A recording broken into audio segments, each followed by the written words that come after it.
I raised my nephew as my own son because my sister didn't want him. Now, her daughter envies him because they're very poor. When I was 18, my sister, who was 22 at the time, became pregnant with my nephew, Luke. However, neither she nor her boyfriend, who is now her husband, showed any interest in caring for him once he was born. So, I stepped in and took on the role of raising him. My grandmother, who was a tremendous support and an absolute angel, helped me out a lot. She watched over Luke while I was finishing my last year of high school, and in return, I would clean and cook for her on the weekends. My parents weren't much help either. They gave me about $100 a month for Luke, and if you've ever raised a child, you know that's hardly enough. So it was mainly my grandmother and me taking care of him. A year after I graduated from high school, things took a turn for the worse. My parents, sister, and her husband decided they didn't want to deal with us anymore, and I was kicked out of the house along with my nephew. My sister even said she wished she had never given birth to him. I didn't waste any time. I went straight to my grandmother, and together, we visited a family law attorney. I obtained custody of Luke, and my sister and her husband signed over their parental rights to me. From that point on, I started calling Luke my son instead of my nephew. We lived with my grandmother while I attended community college and worked part-time. She continued to look after Luke, but things got even harder when my grandmother passed away when Luke was 6. In her will, she left 90% of her belongings to me. Her passing brought my parents and sister back into my life, but their intentions were not genuine. They reached out under the pretense of wanting to reconnect and meet my son, but it didn't take long for the reunion to fall apart. I made it clear to them that they had to behave appropriately or not see us at all. My dad chose to genuinely reconnect, and now we're close, but my mom and I don't talk much. However, she does treat Luke kindly. When Luke was 8, both my sister and I became pregnant.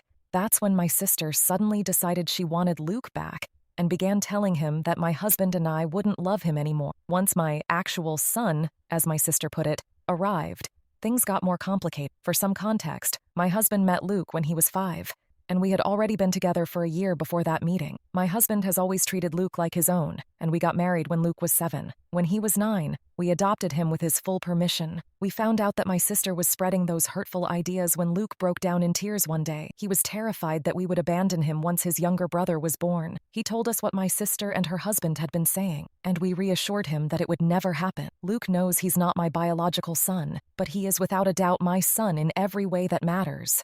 After that, I cut off contact with my sister and her husband again, and got my son into family and individual therapy. When I finally gave birth to his younger brother, I made sure Luke knew that our love for him hadn't changed at all. About 2 years later, when my sister reached out again, I decided to go low contact with her, with my son and husband's approval. My husband and I live comfortably, but my sister and her husband sometimes struggle financially. My kids are involved in extracurricular activities, get the presents they want, and we go on a big family trip every summer. Meanwhile, my sister and her husband can't afford much.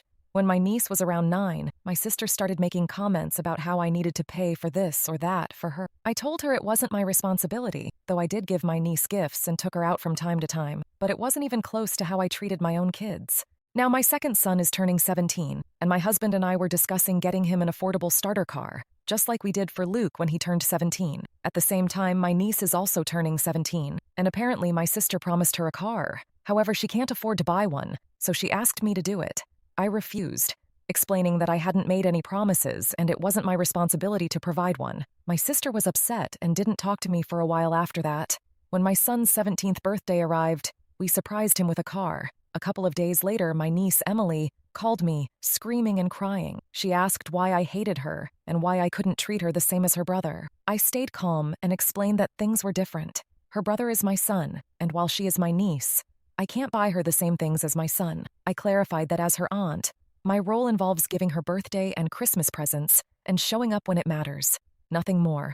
I emphasized that her brother would always mean more to me than she ever would. Despite my calm explanation, Emily continued yelling and accused me of being unfair before hanging up. Shortly after, my sister called to berate me about doing more for Emily. I pointed out that if she hadn't promised Emily a car, or promised my money to her, none of this would have happened. It's been a couple of days and I've been receiving calls from some family members and my sister's friends, who are calling me nasty names and other things.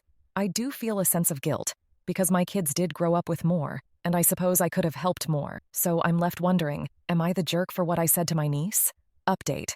To clarify, I'll refer to my niece as Emily and my youngest son as Justin. 2 days after Emily's call, I decided to meet up with. We agreed to meet at a park that's a few minutes away from my home. When we met, Emily seemed normal but a little tired.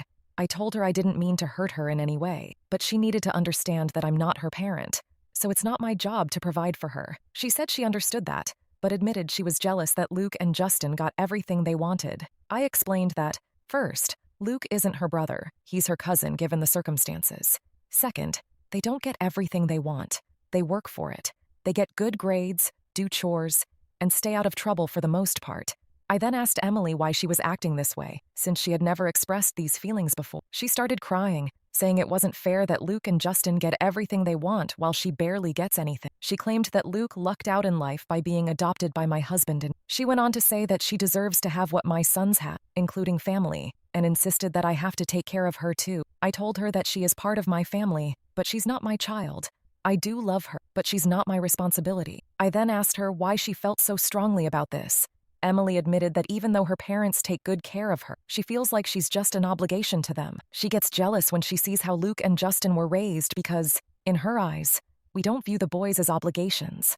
According to her, we are a family that's always together, always working through problems, and helping each other. Even though I've stayed in her life and included her in family outings, she always felt jealous that she had to be the one to lead. She felt like she was second place, and believed that since I took in Luke, I should have no problem taking her in too. I told her that while I understand her feelings, I'm not going to treat her as my child. I didn't raise her, but I do love her. It's her parents' job to get her a car or help her get one. Emily became even more upset, accusing me of not caring about her, and then she left.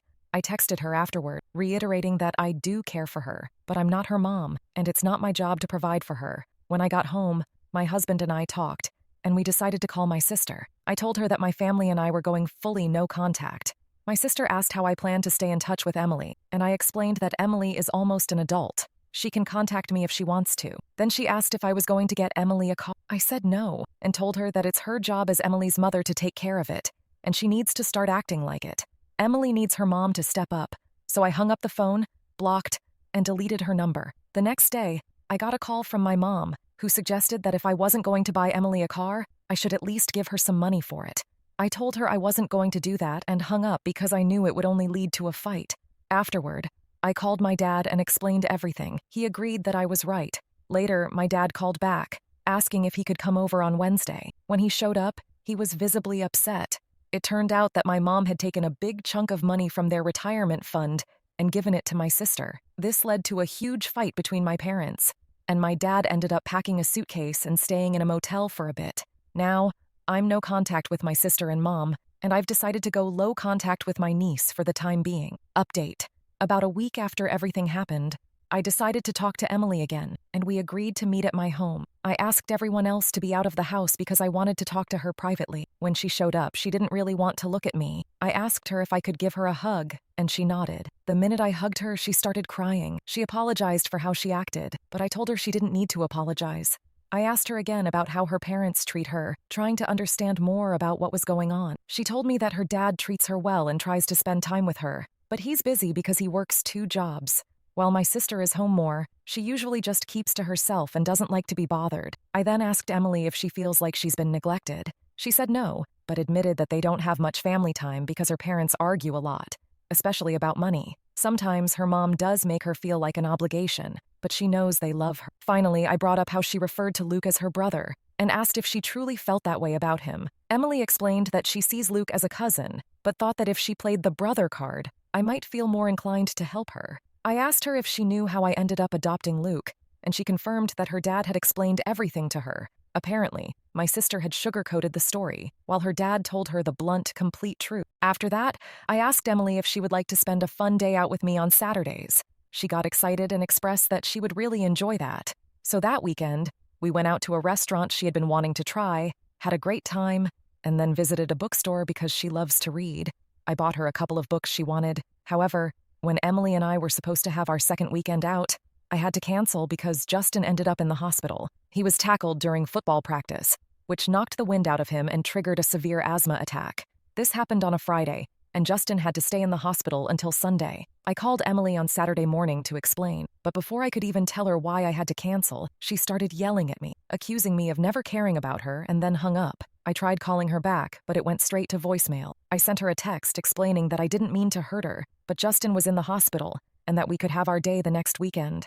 I never heard back from her. 2 days ago, my family and I were out for a family night when my neighbors called, saying they had called the cops because someone was vandalizing one of our cars. When we got home, the cops were there, and it turned out to be Justin's car. It had scratches, dents, and 2 broken windows. My husband and I checked our security footage, and you could clearly see Emily and someone else vandalizing the car. My husband handed over a copy of the video to the police, and Emily and her friend were arrested. The next morning, my sister and mom showed up at my house, screaming that I was ruining Emily's life and demanding that I drop the charges if I loved her. My husband is adamant that we don't drop the charges, and both Justin and Luke agree with him. So that's where we stand now.